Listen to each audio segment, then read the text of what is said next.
अजीत सिंह जी, लखनऊ से। हाँ। महाराज जी, भगवत मार्ग बहुत मीठा लग रहा है। इस मार्ग पर हमने धीरे धीरे सात्विक भोजन शुरू पहली कर बात तो हम धन्यवाद देते हैं जो आपको मीठा लग रहा है। लेकिन भगवत मार्ग सबको कड़ुआ लगता है। प्रारंभ यत तज्ञ विस्मयु परिणामे अमृतोपमम, ये थोड़ा प्रारंभ में विषवत मार्ग लगता है और विषयों का प्रारंभ में अमृतवत लगता है, तो परिणामे विस्मयु। पहली बात तो धन्यवाद कि आपको ये मीठा लगने लगा, ये बहुत बढ़िया बात है जी। महाराज जी, इस मार्ग पर हमने धीरे धीरे सात्विक भोजन शुरू कर दिया है और हमारा व्यवहार भी बदलने लगा है और हमारे हर कार्य पूरे हो रहे हैं और लोगों से अच्छे संबंध बन रहे हैं। मगर हम इस मार्ग में जब एक सैनिक हैं होने के नाते कभी कभी हमारे अच्छे व्यवहार का नाम नाजायज फायदा भी उठाया जाता है, पर हम प्रभु से विश्वास करके हर चीज सह लेते हैं। महाराज जी, पहली बात तो ये है कि हमारा अच्छा व्यवहार किसी से धन्यवाद लेने के लिए नहीं होना चाहिए, तभी वो अच्छा होगा। हमारा अच्छा व्यवहार भगवान की प्रसन्नता के लिए होना। हमने आपसे अच्छा व्यवहार किया, अब ये हमारा कर्म भगवान को समर्पित है। आप हमको गाली दो, लेकिन कल फिर मिलोगे, हम आपसे अच्छा व्यवहार करेंगे। समझ रहे हो? और अगर हम बदले में धन्यवाद लेना चाहते हैं, बदले में कुछ कृतज्ञता लेना चाहते हैं, फिर वो अच्छा व्यवहार नहीं होगा, वो स्वार्थ का व्यवहार हो जाएगा। अच्छा वही है जो भगवत प्राप्ति करावे, अच्छा वही है जो असंगता बढ़ावे, अच्छा वही है जो सहनशीलता और तितिक्षा बढ़ावे। ऐसे तो आप कमजोर हो जाएंगे।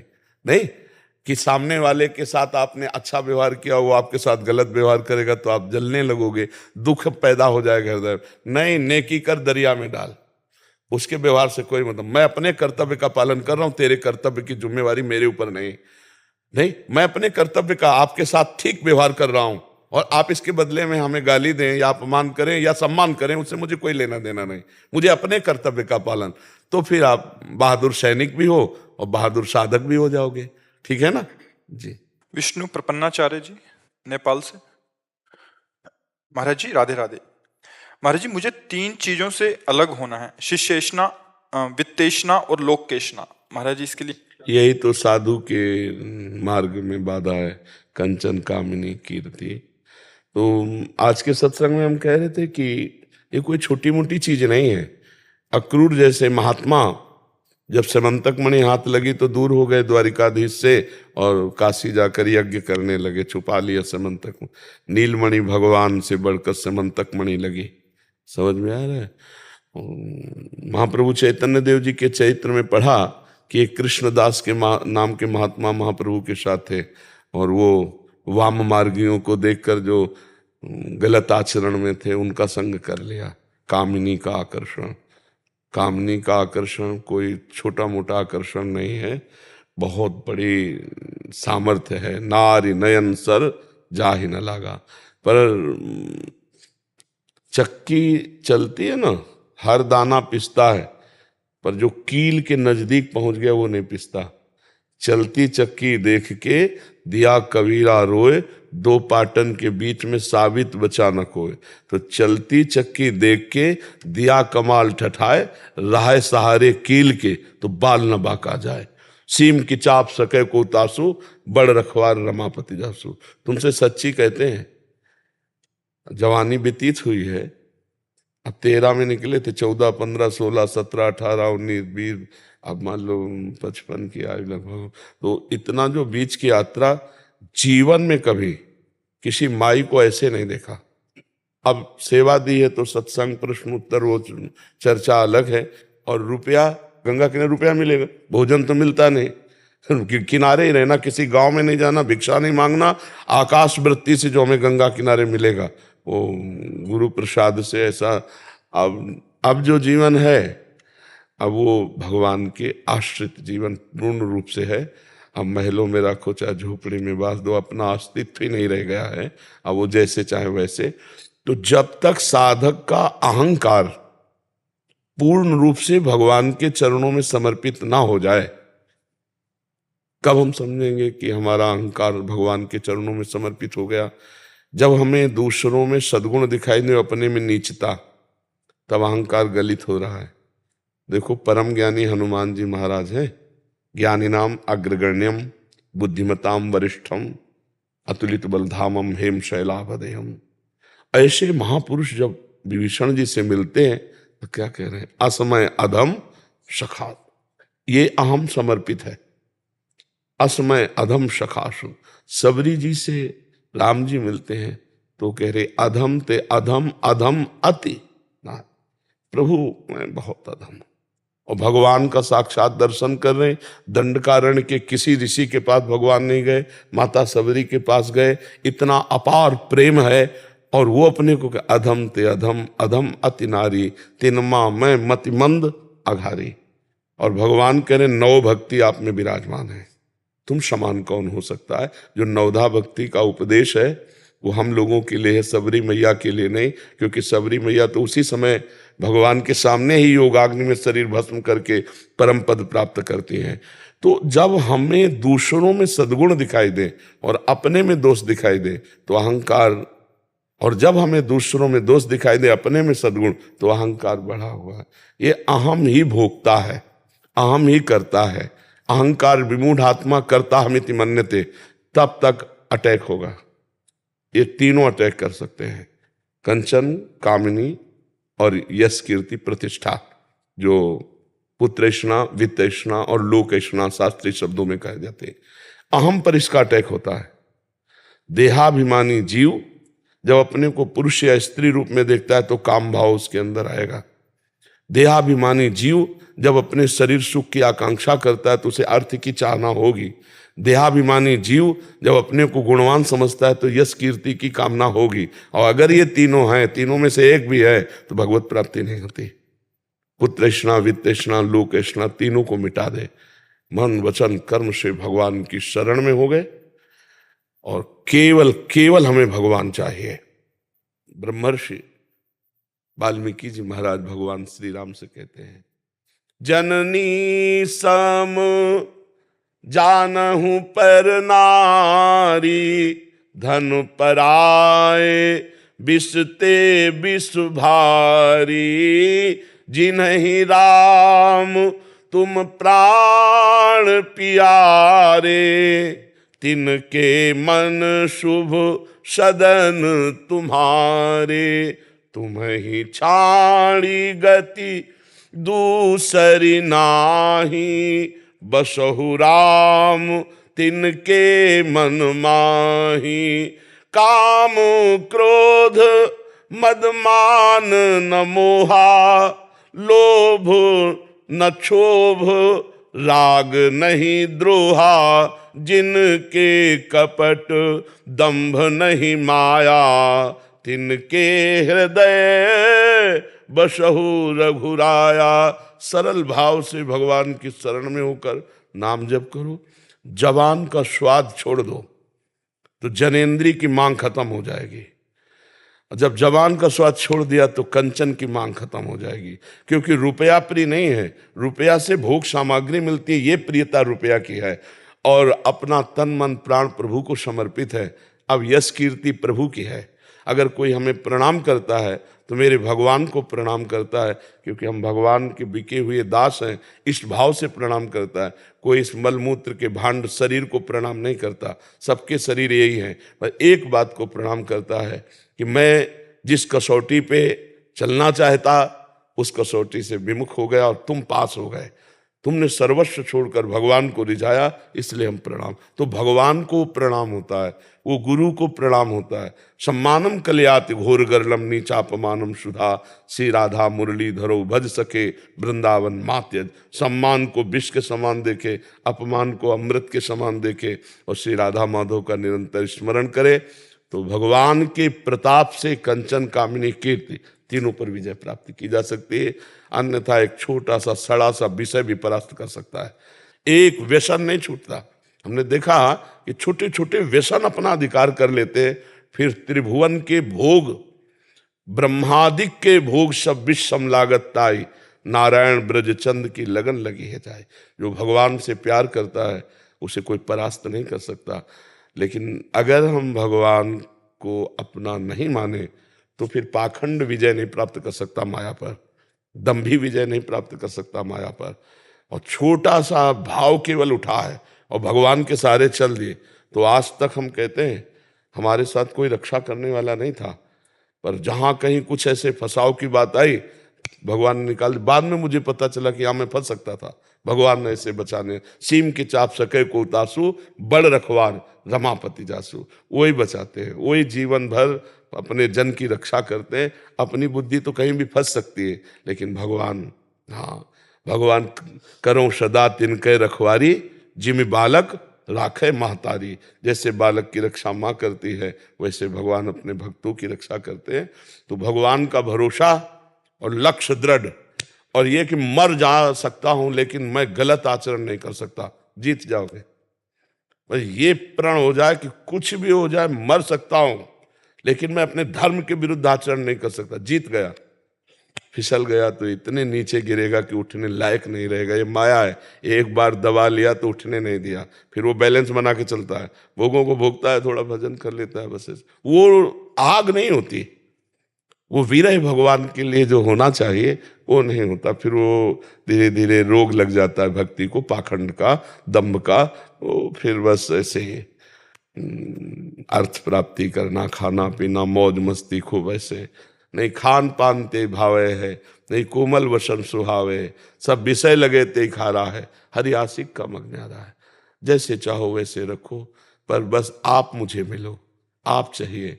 बड़ा कष्ट में जीवन व्यतीत करते करते तब कहीं जाकर शरीर राग छूटता है। अगर शुरू से ही शरीर का पोषण होता रहा तो शरीर राग नहीं छूटता है। बहुत बहुत भगवान की कृपा है। जो भगवान के मार्ग में, चाहे गृहस्थ हो चाहे विरक्त, जो माया से समय को खींचकर भगवान के सुमिरन में लगाते हैं, वो अत्यंत कृपा पात्र हैं। नहीं तो भगवती माया का ऐसा प्रभाव है, इस संसार को सत्य मानकर, भोगों को सत्य मानकर, पद प्रतिष्ठा को सत्य मानकर हम भगवान को भूल जाते हैं। न शरीर रहेगा, न पद रहेगा, न रुपया रहेगा, लाखों बार पढ़ाई पढ़ी है, न पढ़ाई रहेगी। अगर एक बार राम कहा है तो त्रिकाल में कभी नष्ट नहीं होगा। एक बार कृष्ण कहा, एक बार हरि कहा, वो आपको उन्नति देगा। वो आपको कहीं ना कहीं भक्तों का सानिध्य दिला करके भगवत भक्ति का प्रादुर्भाव करेगा। इसलिए वो बड़े धन्यवाद के पात्र हैं जो भगवान के मार्ग में अंदर से चलते हैं। ये यात्रा अंदर की है, बाहर से तो जो भी आरती पूजा, ये तो सब क्रियाएं हैं। अंदर की बात, ये बात अंदर की है। यात्रा ये अंतर के, अध्यात्म कहते हैं ना इसे, ये अंतर यात्रा है। अंतर में घुस जाओ। अभी तो सब बाहर खेल खेल रहे हैं, खिलौनों में। संगम त्यजेत मिथुन वृत्तिनाम मुमुक्षु, सर्वात्मना न विसृजेत बहिरिंद्रियाणि, एकश्चरण राश्चित्त मनंते से युंजीत तद वृत्तिषु साधुश्चेत प्रसंगा। सौभरी जी का श्लोक है। मछली को देखकर मैथुन करते हुए लगा इसमें सुख है, तो मानधाता की 50 पुत्रियों से ब्याह किया था राजा चक्रवर्ती सम्राट मानधाता। फिर जब भोगों में कोई सुख तो है नहीं, तब उनका धिक्कार है। क्या चूक हुई कि कहाँ मैं अकेला भजन कर रहा था और कहाँ 50 के 500 बढ़ गए संतानों पुत्रियां। तब उन्होंने कहा जो मुमुक्षु मतलब मोक्ष प्राप्त करना चाहता है, संगम त्यजेत मिथुन व्रति नाम मुमुक्षु, संग का त्याग कर दे। कौन से संग?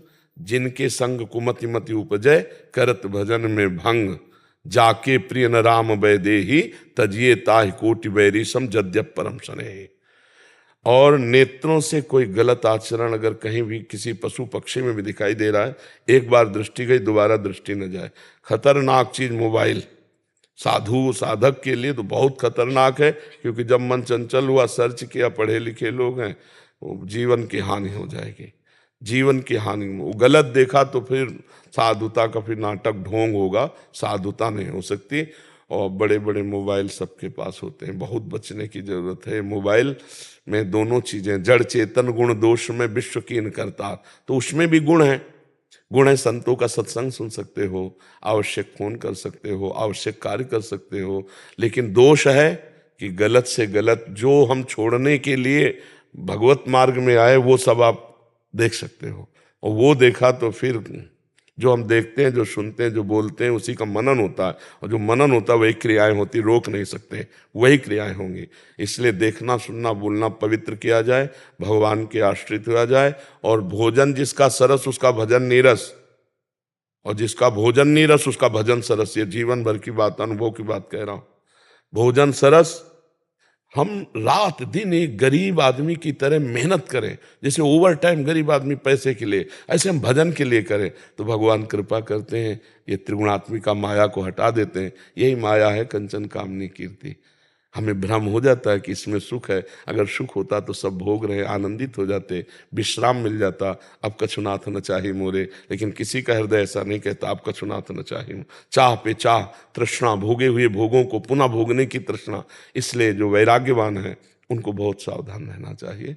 हाँ, कस्तरति मायाम, कस्तरति मायाम, देवर्षि नारद जी से कौन माया से तर सकता है? बोले यो संगास्त्य जति, यो महानुभाव सेवते, जो महापुरुषों का संग करता है और कुसंग का त्याग करता है। निर्ममो भवति, जो किसी से ममता नहीं रखता। सातरति, उतर जाता है।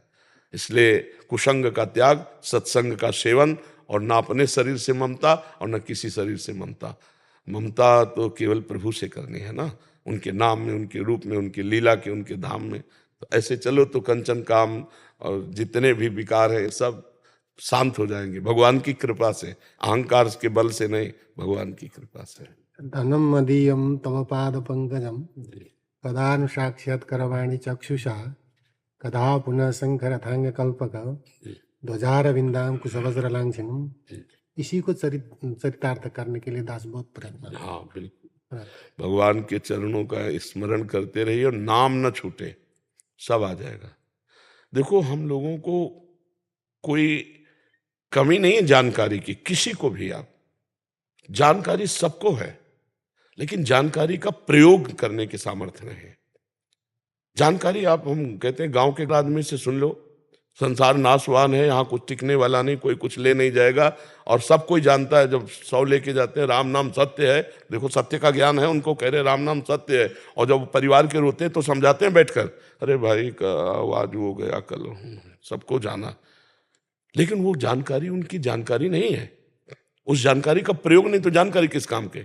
बंदूक लिए घूम रहे हो, दुश्मन आया मार नहीं पाए, शत्रु आया उसको परास्त नहीं कर पाए, अस्त्र वेत्ता बनते हो, तो फायदा क्या हुआ? तो हमारे पास जानकारियां तो बहुत है, लेकिन उसका प्रयोग नहीं है।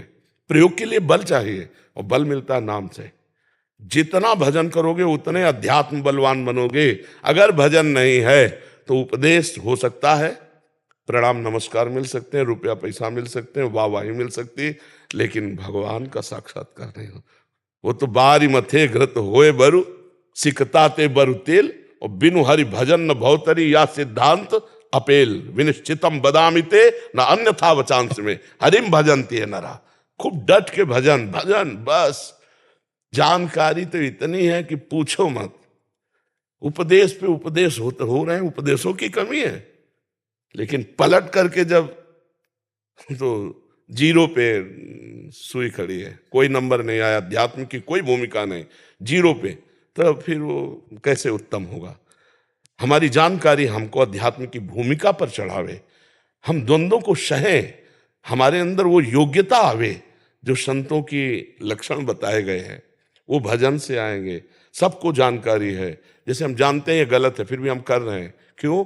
क्योंकि हमारे पास भजन की कमी है। भजन का बल ना होने के कारण इंद्रिया मन बलवान होकर हमसे असत क्रिया करा लेते हैं।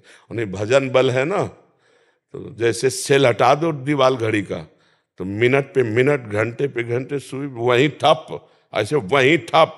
राधा तो राधा, वहीं मन और इंद्रिया बिल्कुल एक मिलेंगी। ऐसा नहीं कि उनकी ताकत हो कि घसीट ले। अभ्यास किस बात का, साधुता किस बात की, भजन किस बात का? अब भजन नहीं करेंगे तो फिर बहुत जन्मों से गुलामी है ये, इंद्रिय और मन की बहुत जन्मों से गुलामी है, और इनकी गुलामी से हटे बिना स्वराज सिंहासन पर नहीं बैठ सकते, आत्मस्वरूप में स्थित नहीं हो जा सकता। अशोक जी दिल्ली से। राधे राधे महाराज जी। महाराज जी, कोई भी कार्य करने से पहले दिमाग और दिल के बीच कंफ्यूजन पैदा हो जाता है, इस समय पर किसकी बात माने? दिल कुछ कहता है, दिमाग इन दिमाग और दिल के बीच में प्रभु को ले आओ, प्रभु को ले आओ, फिर आपको उत्तर सही मिल जाएगा। उस समय भगवान का स्मरण करने लगो कि प्रभु इसमें मुझे क्या करना। लंका में प्रवेश करने के पहले हनुमान जी की, लंका बहुत ही निशाचरी, वहाँ बोलबाला सब, तो हनुमान जी कैसे प्रवेश कर रहे हैं? प्रवेश नगर की जय सब काजा, हृदय राखी कौशलपुर राजा। दिल और दिमाग दोनों गंदे हैं, इनका काम क्या मानना है? ये तो सपोर्ट वही करेंगे जिससे वासनाओं की पूर्ति हो, जिससे स्वार्थ की पूर्ति हो। जो हमें सही निर्णय दे सकते हैं वह भगवान। हम उस समय भगवान का नाम सुमिरन करें, भगवान से प्रार्थना करें तो सच्चा उत्तर आ जाएगा, करना है या नहीं करना है। वैसे हमें लगता है सबको उत्तर मिलता है बिना पूछे। आप जब गलत कार्य की तरफ कदम बढ़ाएंगे तो आपको उत्तर मिल जाएगा, गलत है मत करो। आता है कि नहीं? सच्ची बताना। हृदय में एक अंदर आता है, यार गलत है मत करो, पर हम उनकी बात नहीं सुन पाते। तो उनकी बात सुनने के लिए मुझे पावर चाहिए और बात मानने के लिए पावर चाहिए। इसलिए राधा राधा राम कृष्ण हरि, जो नाम प्रिय लगे नाम जप करो। अपनी सद जानकारी का सदुपयोग करने के लिए हमें पावर चाहिए, वो भगवान के नाम से मिलेगा। सद जानकारी सबको है, सद जानकारी सबको है कि ये नहीं करना चाहिए, ये नहीं करना चाहिए, ये सबके अंदर आता है, पर उस जानकारी का प्रयोग करने की सामर्थ्य नहीं है। हम इंद्रिय और मन के गुलाम हो चुके हैं, जैसा चाहते हैं वैसा हम कर बैठते हैं। तो हमको इस समय भजन चाहिए। भजन बल के द्वारा हम सही और गलत का निर्णय कर सकते हैं, नहीं तो मन तो सही कहता है। बुरे से बुरा कर्म करने के लिए वो सलाह दे देता है। बेईमान धोखेबाज सलाहकार नष्ट कर देता है मालिक को पक्का। तो ये बेईमान धोखेबाज सलाहकार मन है, और दिल कोई सलाह नहीं देता है।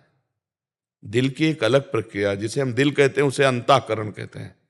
अपने लोग मतलब ग्रामीण भाषा में कह देते हैं ना, दिल से बोलो यार, कि दिमाग से बोल रहे हो। दिल का तात्पर्य हृदय, और हृदय का तात्पर्य शास्त्रीय भाषा में अंतःकरण। अंतःकरण चार होता है, मन बुद्धि चित्त अहंकार। बुद्धि का काम है निश्चय करना, मन का काम है संकल्प बनाना, चित्त का कार्य है उस विषय का चिंतन करना, अहंकार का कार्य है स्वीकार कर लेना। जब बुद्धि का निर्णय होता है तो गलत होता है, और जब बुद्धि में विवेक होता है उसका निर्णय होता है बहुत सही होता है। विवेक जो बुद्धि में उपजता है वो सत्संग से होता है। बिन सत्संग विवेक न होई, और राम कृपा बिन सुलभ न सोई। विवेक कभी गलत निर्णय नहीं देता, बुद्धि गलत निर्णय दे देती है। ये हमारे शत्रु हैं, जो जीते हुए मन बुद्धि नहीं है, ये हमारे दुश्मन है। जब तक हम नाम जप नहीं करेंगे तब तक हम में वो बल नहीं आएगा कि हम गलत सलाह देने वाले मन बुद्धि को पकड़ पावें। हम उसी में दस्तखत कर देते हैं जो कहे, और 5 मिनट का काम सीधे गोली मारी गई, सीधे फांसी की सजा हुई, सीधे जेल गए। ये बात नहीं, ये धोखेबाज मन बुद्धि है। इनकी सलाह में ही पूरी जेल भरी है, इनकी सलाह में ही सारे कुकर्म होते हैं। और जिसकी बुद्धि भगवान से जुड़ी है उस बुद्धि में विवेक होता है, सही निर्णय विवेक कर पाता है, सही निर्णय विवेक कर पाता है। 50,000 की घूस में पूरी पढ़ाई लिखाई और पूरी की पूरी सब बर्बाद कर दी। बुद्धि ने निर्णय कर दिया ना कि फ्री मिल रहे। अब कितना पढ़ा होगा, कितना वो अपने परिवार के लिए आशा रखता होगा, परिवार कितनी आशा रखते, चंद रुपए में वो सब खत्म हो। बुद्धि का निर्णय, अगर बुद्धि में विवेक है तो नहीं। हमें सरकार देती है जितना हम उतने से काम चलाएंगे, लेकिन दोषी को बख्शेंगे नहीं, निर्दोष को दंड नहीं देंगे। अब उसका सही मार्ग चलने लगा। जहां हमारे अंदर बुद्धि की केवल प्रधानता होती, विवेक नहीं होती, वहां फंसा देती है बुद्धि। बुद्धि फंसा देगी। और जहां विवेक होता है तो बुद्धि को फंसने नहीं देगा, वो जलन पैदा कर देगा। नहीं, हमारा ऐसा नहीं, हम गलत नहीं होने देंगे। बहुत से ऐसे संसार के कार्य हैं जहां से हमने अपनी प्रतिष्ठा खो दी, जहां से हमने अपना सुख खो दिया, जहां से अपनी हमने शांति खो दी, ये मन और इंद्रियों के कहने से। तो मुझे लगता है सही निर्णय आत्मस्वरूप गुरुदेव अंदर बैठ कर देते हैं, उसके सुनने की और उसके पालन करने की सामर्थ्य भगवान के भजन से आएगी। नाम जप करो और फिर पूछो सही उत्तर ना आवे तो हमें बताना। नाम जप करते हुए गलत सोचोगे तो जलन पैदा हो जाएगी, और सही सोचोगे तो शीतलता आ जाएगी। एकदम हृदय शीतल होने लगे। बस समझ लो, जब हृदय ठंडा होने लगे तो समझ लेना बात सही है, और जब हृदय में थोड़ी भी जलन हो तो रुक जाओ, गलत मार्ग में जा रहे हो, वापस लौटो। नाम जब करोगे तब ये स्थिति आएगी, नहीं तो एक झोंका मन मारेगा और आप वो कार्य कर बैठेंगे जो बुद्धि ने सोच रखा है गलत। आप हमारी बात समझ पा रहे हैं जी? ऐसे ही संजय कुमार द्विवेदी जी, प्रयागराज से। राधे राधे महाराज। राधा वल्लभ श्री हरिवंश महाराज जी। गुरुदेव भगवान, ये जीव केंद्रीय कारागार प्रयागराज में तैनात है। लगभग 1 वर्ष से आपका सत्संग सोशल मीडिया पर सुनता रहता हूँ तथा राधा नाम का जप भी कर रहा हूँ। कारागार के अंदर जिज्ञासु कैदियों के साथ सत्संग करता हूँ। आपके सत्संग से प्रभावित होकर ये जीव आपकी शरण में आया है। गुरुदेव, इसी जन्म में अपने आत्म स्वरूप का दर्शन करना चाहता हूँ। क्या ये संभव है? जैसे अर्जुन को भगवान श्री कृष्ण ने अपना स्वरूप दिखाया था जिससे उनका संपूर्ण संशय ही नष्ट हो गया था, ठीक उसी प्रकार भगवान श्री कृष्ण का स्वरूप देखना चाहता हूँ जिससे मेरे मन में किसी भी प्रकार का संशय न हो। भगवान ने कहा है यज्ञ और तप आदि के द्वारा मेरे इस स्वरूप का दर्शन नहीं हो सकता, मेरी अनन्य भक्ति के द्वारा ही स्वरूप का दर्शन हो सकता है। तो अनन्य बनने के लिए बहुत बड़ी मेहनत करनी पड़ती है। जननी जनक बंधु श्रुत दारा तन धन धाम सुहृद परिवारा, इन सबकी ममता ताग बटोरी, मम पद मनहि बांध बर डोरी। एकमात्र श्री भगवान से अपनापन, पत्नी पुत्र माता पिता परिवार में भगवत भाव। जैसे अभी हम मेरी माँ है, इस भाव से सेवा करते हैं। आप भाव करो कि मेरे भगवान ही माँ के रूप में है, मेरे भगवान ही पत्नी के रूप में है, मेरे भगवान ही पुत्र के रूप में। क्योंकि सबके रूप में शरीर ये पांच भौतिक है, लेकिन अंतर में जो प्रकाशक तत्व है वो भगवान ही है। जब ये भाव आ जाएगा, शरीर से अन्य संबंधों से ममता समेटकर श्री भगवान में समर्पित हो जाएगी और एकमात्र भगवान के चिंतन करते हुए अपने कर्तव्य का पालन करेंगे तो कुछ दुर्लभ नहीं है। भगवान का विराट स्वरूप देखना चाहते हो? ये है, ये जो आप चराचर जगत देख रहे हो ना, ये भगवान के एक अंश में विराजमान। गीता जी में भगवान कह रहे यो माम पश्यति सर्वत्र सर्वम च मयि पश्यति तस्याहम न प्रणश्यामि सच में न प्रणश्यति। जो मुझे सर्वत्र देखता है और सबको मेरे में देखता है, उससे मैं कभी दूर नहीं रहता, वो कभी मुझसे दूर नहीं रहता। मैं सदैव उसकी दृष्टि में रहता हूँ। मेरे भगवान इन सब शरीरों के अंतर्गत विराजमान है। आप भी सब भगवान का आदर करते हैं। कैसे करते हैं? जब शरीर से भगवान अंतर ध्यान हो जाते हैं तो आप शरीर का अनादर कर देते हैं, जला देते हैं, गाड़ देते हैं। अभी जीवित में जो आदर करते हैं, मेरा भाई मेरी पत्नी मेरा पुत्र, वो भगवान का ही आदर करते हैं। उसी भाई उसी पत्नी उसी पुत्र के शरीर से हमारे भगवान अंतर ध्यान हो जाए तो आप पैसा देकर जला देते हैं, भारी अनादर कर देते हैं, उस शरीर का विध्वंस कर देते हैं, उस शरीर को नष्ट कर देते हैं। तो सम्मान भगवान का ही तो कर रहे हैं ना। तो हम भगवान क्यों नहीं मान रहे? सब में भगवान को देखें, वही भगवान बैठे हुए हैं। अपने स्वरूप को भूले हुए हम अपने को देह मान रहे, ये अपने को देह मान रहे, यही अज्ञान है। आज ब्रह्मा जी स्तुति में सत्संग में यही कह रहे थे कि प्रभु आप सबकी आत्मा है। और भगवान भी गीता जी में कह रहे हैं मत्ता परतरम नान्यत किंचिदस्ति धनंजय, मेरे सिवा किंचन मात्र और कोई नहीं। तो आपको सही कहते हैं, जड़ चैतन्य स्त्री पुरुष दुष्ट महात्मा, यही भगवान का विराट स्वरूप है। इस संसार में देख रहे हो ना, कोई बहुत नीच स्वभाव का है, कोई बहुत उच्च स्वभाव का है, कोई दयालु है, कोई क्रूर है। तो विराट में रूप देखिए आप भगवान के जो चित्र की भावना में झकाए गए हैं, सौम्य रूप, घोर रूप, शांत रूप, अशांत रूप नहीं दिखाया गया। यही है, ये चराचर जगत भगवान का विराट रूप है। सब में भगवान है और सब भगवान में है। भगवान के सिवा कोई नहीं। ये वास्तविक ज्ञान हो जाना, केवल पढ़ लेना प्रवचन कर लेना ये बात अलग है। अब ये ज्ञान कैसे होगा?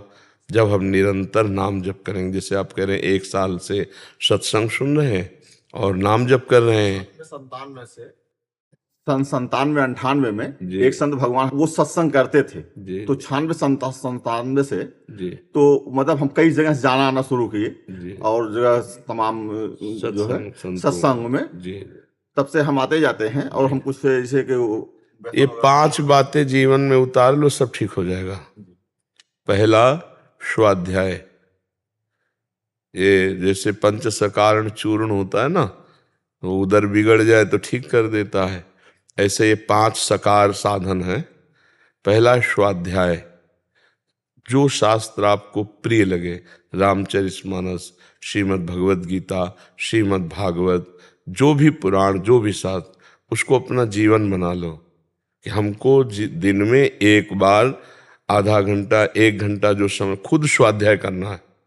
स्वाध्याय, फिर सत्संग, किसी ऐसे संत का सत्संग जिनसे हमारी भावना जुड़ गई है, जिनकी बात पर हमें विश्वास होने लगा है, तो सत्संग, स्वाध्याय, सत्संग और सुमिरन, जो आप बताए राधा नाम जैसे सुमिरन कर रहे हैं, और फिर सेवा कैदियों की, हम भगवान की सेवा कैदियों में करने की बात कह रहे हैं।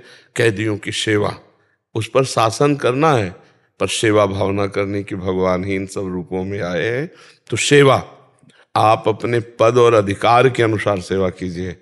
आप अपने जो श्रेष्ठ जन हैं उन पे दोष दर्शन न करके आप अपने पद और अधिकार के अनुसार जितनी आपके हाथ की पहुंच है उतनी तक सेवा कीजिए, भगवान उतने में संतुष्ट हो जाएंगे।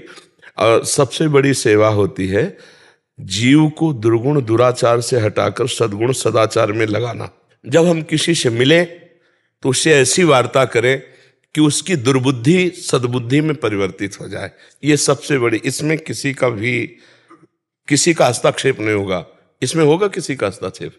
मुझे लगता है इसमें किसी का नहीं। और ये सबसे बड़ी सेवा, कुपथ निवारी सुपंथ चलावा, क्योंकि वो सब कानून के विरुद्ध आचरण करने वाले वहां गए हैं, तो उनको हम इतना प्यार दें, उनको ऐसी सद्बुद्धि की बातें कहें जिससे वो जब छूटे तो एक अच्छे इंसान बनकर हमारे समाज में वो जीवन व्यतीत कर सके। यदि वो जेल में ही हैं तो एक बहुत प्रसन्न चित्त होकर अपना जीवन व्यतीत कर सके, क्योंकि आप सत्संगी हो। तो हमारी 5 बातें, आखिरी वाली को आप कहते हैं समाधि। तो समाधि तक तो योग की पहुंच होती है। तो अपने उसे इस भाव में लेते हैं कि हम 24 घंटे में 1-2 घंटे ऐसे निकालते हैं जिनमें किसी से संभाषण नहीं करेंगे और कोई बात सोचेंगे नहीं। सरल भाषा में समाधि बता रहे हैं, कोई बात सोचेंगे नहीं, बस राधा नाम का चिंतन करेंगे। इसका अभ्यास 15 मिनट, 20 मिनट, 30 मिनट, 1 घंटा, आधा घंटा, तो 5 ये जीवन में अगर आपकी दिनचर्या में हो जाए, स्वाध्याय, सत्संग, सुमिरन, सेवा और समाधि, तो जो चाहोगे प्राप्त हो जाएगा। इन 5 से अपने जीवन को भरपूर कर लीजिए। सच्ची मानिए सब में प्रभु बैठे हैं, सच्ची मानिए सब में प्रभु बैठे हैं। गुरुदेव, अगर कोई अपने आप को कहे कि वो भगवत प्राप्ति इंसान है और जैसे हम उनसे बात करते हैं तो काफी अच्छा लगता है, लेकिन जब घर जाते हैं तो बहुत ही उदासी सी छा जाती है, डिप्रेशन की घबराहट। पहली बात तो कोई भी भगवत प्राप्त अपने को ये नहीं कह सकता कि मैं भगवत प्राप्त हूं। पहली बात यह है कि वो भगवत प्राप्त नहीं है। तुम जेब में रुपया डाले हो, बोल सकती हो सभा में? हिम्मत नहीं है। क्यों? लुट जाओगी, लुट जाओगी। आप अगर थोड़ी भी रकम डाले हो तो सत्संग जरूर सुनोगे, लेकिन रकम में याद रहेगी नहीं। यहां भगवत प्राप्त कैसे बोले हैं? सामने राम जी बैठे हैं, सबरी क्या कह रहे? अधम ते अधम, अधम अति नारी, 3 माह में मति मंद अघारी। हनुमान जी भगवत प्राप्त क्या बोल रहे? असमय अधम सखा सुनु, मोहू पर रघुवीर। अहंकारी भगवत प्राप्त होता है, मैं भगवत प्राप्त हुई, अहंकार है और उसको भगवत प्राप्ति है। किसी ने पूछा किसी भगवत प्राप्त महात्मा से, आपको भगवान मिल गए? सच्ची बता रहा हूं, आपको भगवान मिल गए? तो उनका हम एक दोहा सुना देते हैं, बस समझ लीजिए। जब मैं था तब हरि नहीं, अब हरि है मैं नाही, प्रेम गली अति साकरी, तामे दो न समाई। वो अनंत है इसलिए हां नहीं बोल सकते, वो अनंत है इसलिए हां नहीं बोल सकते, और उसके बिना हम जी नहीं सकते इसलिए हम ना नहीं बोल सकते। अब तुम्हारी समझ हो तो पकड़ लो, ना समझ हो तो ना पकड़ लो। जैसे आप बोली ना, ऐसे कई बोली। बिल्कुल नौटंकी नाटक में मत फंसना। भगवत प्राप्त में सबसे पहले लक्षण ही होते हैं काम क्रोध मद मान न मोहा, लोभ न क्षोभ राग नहीं द्रोहा। भगवत प्राप्त का मतलब समझती हो? श्री सुखदेव जी को भगवत प्राप्ति जब हुई तो अब ये प्रमाणित कैसे करें कि भगवत प्राप्ति हो रही? यही भगवत प्राप्ति, क्योंकि जो भगवत प्राप्त प्रमाण दे ना तब तो भगवत प्राप्ति हुई। अब वो जनक जी के पास श्री व्यास देव जी ने भेजा सुखदेव जी को, तो 7 दिन, ये देखो भगवत प्राप्ति की परीक्षा हो रही कि आपको भगवत प्राप्त है कि नहीं। 7 दिन दरवाजे पे खड़े रखा और रोज पूछते उनके आकृति में कोई परिवर्तन? पहली बार कहा जनक जी से मिलना, और 7 दिन 7 रात वैसे ही खड़े रहे, नंग धड़ंग, 16 वर्ष की अवस्था, ना कोई पूछताछ, ना पानी, ना भोजन, ना कुछ, पर रोष नहीं आया। फिर कहा महलों में ले जाओ और नई नई जवान सेविकाओं के द्वारा रात दिन सेवा करवाओ। रात दिन 9 युवतियां हंसी खेल, खवाना पियाना, पूछते भूले जैसे गेट के बाहर थे वैसे भी है। थाल सजाई आरती की और आए आरती के और कहा परमहंस शिरोमणि, आपको वो प्राप्त है जिसके प्राप्त होने के बाद कुछ प्राप्त करना बाकी नहीं रहता। ऐसा कोई अपने आप कहेगा मैं भगवत प्राप्त हूं, काहे को मजाक कर रहे? आज ड्रामा चल रहा, नौटंकी चल रही। भगवत प्राप्त से पूछो तो हाथ जोड़कर ये कहेगा हमारे जैसे अधमों पर भगवान की कृपा है, उनके नाम से जी रहे भगवत प्राप्ति, क्या हम तो नीच है। सीधे भगवत प्राप्त महापुरुषों की यही वचन निकले, क्वा हम तुच्छा परम मधमा प्राण हो गर्ह कर्मा यत तन्नाम स्फुरत महिमा हरेश वृंदावन। हे जी, तो हम इससे कैसे क्योंकि हम काम करते हैं, वही हमारे पास हमेशा आते हैं, हमारा भजन पूरा बाधित हो जाता है, हम बहुत कोशिश करते उनमें भगवत भाव करो, उनकी बातें मत सुनो और नाम पर ध्यान दो। भगवान का नाम ध्यान में रखो और सब में भगवत भावना करो, ना किसी की निंदा करो, ना किसी का संग करो। बहुत संभाल कर अपने आप को रखो। भजन मार्ग में चरित्र पवित्र हो तभी भगवत प्राप्ति के योग्य हो। चरित्र भ्रष्ट ना आदमी न पुरुष स्त्री, कोई चरित्र भ्रष्ट भगवान को नहीं पा सकता। अबलक चरित्र भ्रष्ट रहा लेकिन अबलो नसानी अब ना सही हो तो प्राप्त कर लेगा, लेकिन चरित्र भ्रष्ट भगवान को नहीं प्राप्त कर सकता। बहुत सावधान रहना, कलयुग है। भक्ति का एक दिखावा करके बड़ा दम्भ पाखंड के नौटंकी नाटक चल रहे हैं। दूर से सत्संग सुनो, दूर से सत्संग सुना, उनकी बात पकड़ी, निकल गई। भजन किया चुपचाप अपने घर में बैठ के, फिर महीना 2 महीना में कभी सत्संग सुना, चुपचाप निकल गए। आजकल मोबाइल का जमाना, जो सत्संग पसंद आवे सुनो, एकांत में बैठकर भजन करो। जो नौकरी, जो पेशा, जो भी कर रहे हो, अपनी ड्यूटी ईमानदारी से करो, वही पूजा है। भगवान का स्मरण खास भजन है, भगवान की स्मृति ही। पूरी गीता सुनने के बाद अर्जुन जी को क्या मिला? नष्टो मोहा स्मृति लब्धा तत्प्रसादान में अच्युता। भगवद स्मृति, स्वरूप स्मृति, स्मृति प्राप्त होना ही सबसे बड़ी बात है। डॉक्टर शैलेश खड़कवाल जी सिंगापुर से। राधा वल्लभ श्री हरिवंश महाराज जी, आपके चरणों में कोटि कोटि प्रणाम।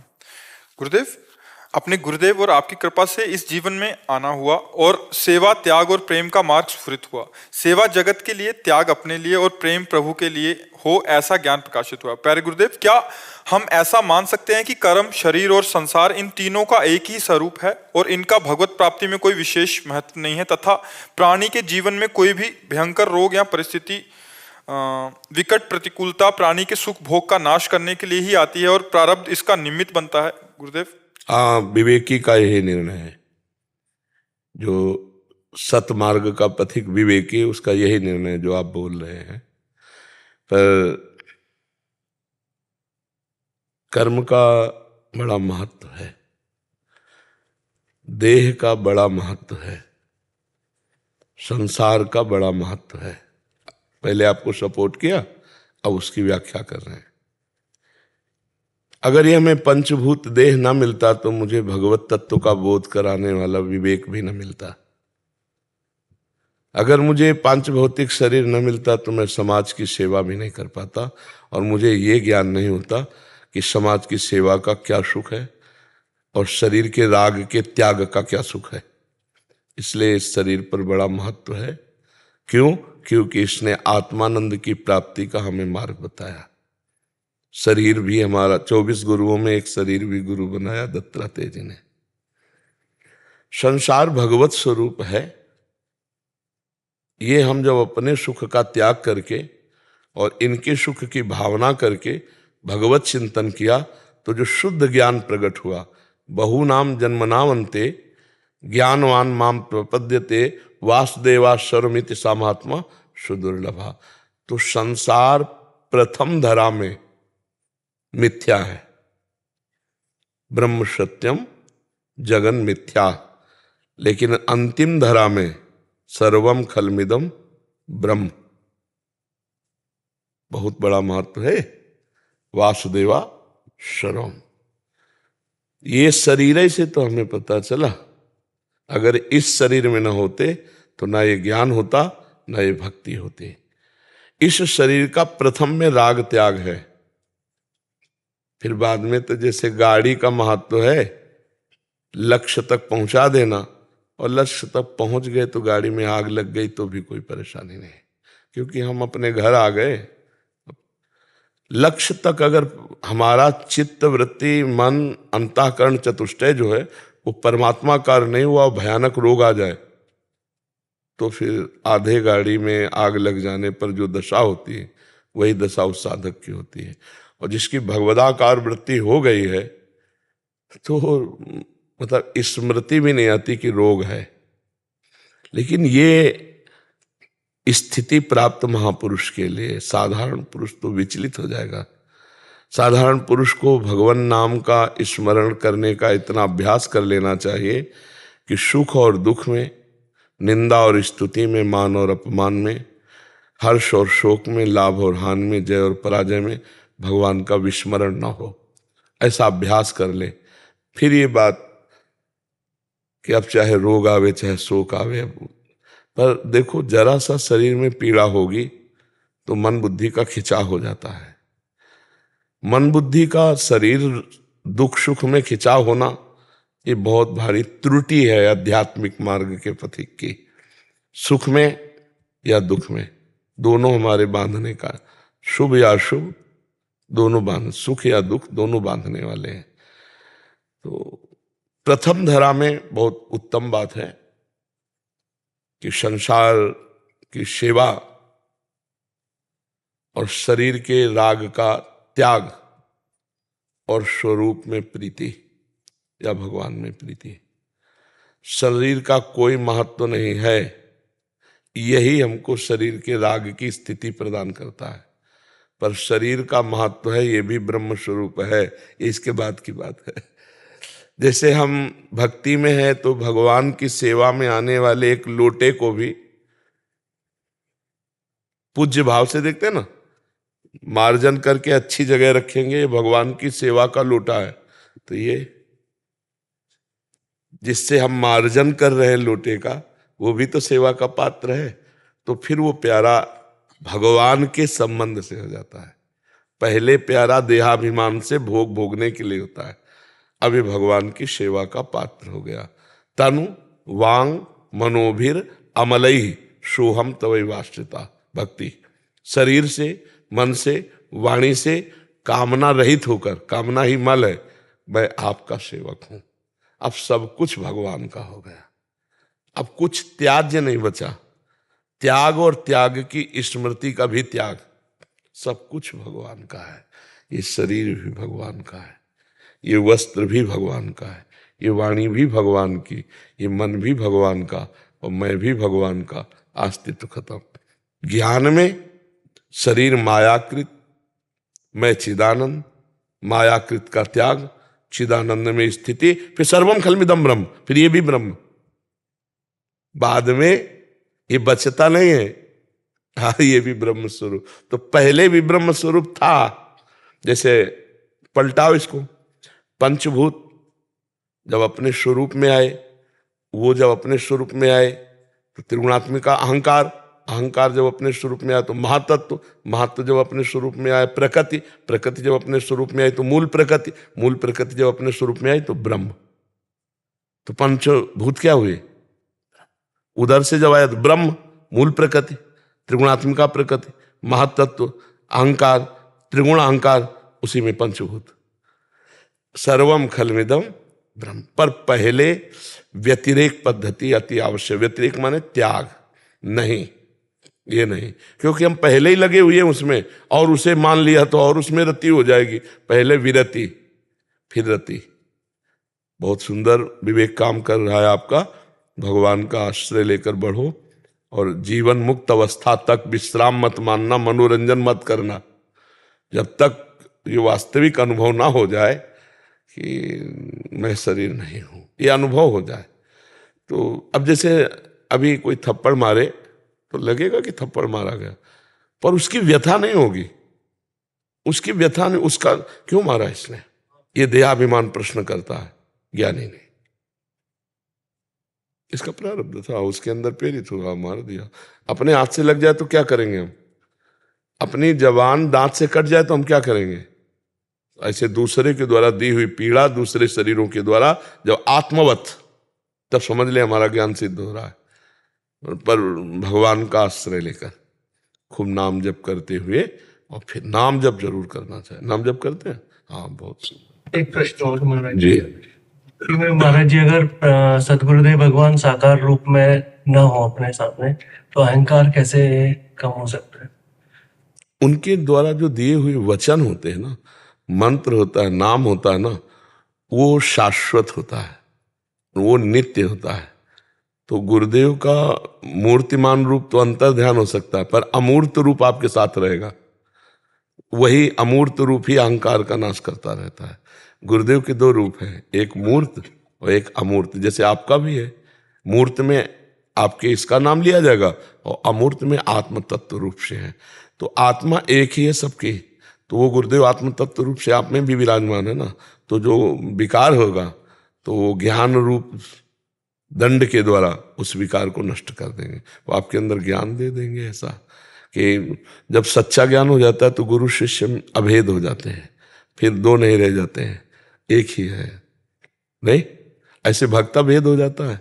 ब्रह्म नहीं, माया नहीं, नहीं जीव नहीं काल, अपनी हुशु दिना रही एक रहे उन्होंने। हमें बहुत अच्छा लगा आपसे संभाषण करके, क्योंकि जो संसार में भगवान का आश्रय लेकर, चाहे वो ज्ञान मार्ग हो, चाहे अष्टांग योग हो, चाहे मतलब कर्म योग हो या भक्ति योग हो, बहुत सौभाग्य, बहुत सौभाग्य। नहीं, ये माया समय देती है, अध्यात्म के लिए समय देती है, कोई अपने प्रपंच में लगाए रहती है।